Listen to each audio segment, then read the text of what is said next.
போக்குவாய் என்னை புகுவிப்பாய் நின் தொழும்பில் நாற்றத்தின் நேரியாய் சேயாய் நணியானே மாற்றமனம் கழிக நின்ற மறையோனே கரந்தபால் கண்ணலொடு நெய் கலந்தார் போல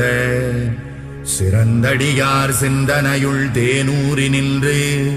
பிறந்த பிறப்பருக்கும் எங்கள் பெருமான் நிறங்கள் ஓர் ஐந்துடையாய் விண்ணோர்கள் ஏத்த மறைந்திருந்தாயம் பெருமான் வல்வினையேன் தன்னை மறைந்திட மூடிய மாய இருளை அறம்பாவம் என்னும் அருங்கயிற்றால் கட்டி புறந்தோல் போர்த்தெங்கும் புழுகழுக்கு மூடி மலம் சோறும் 9 வாயிற்குடிலை மலங்கப் புலனைந்தும் வஞ்சனையை செய்ய விலங்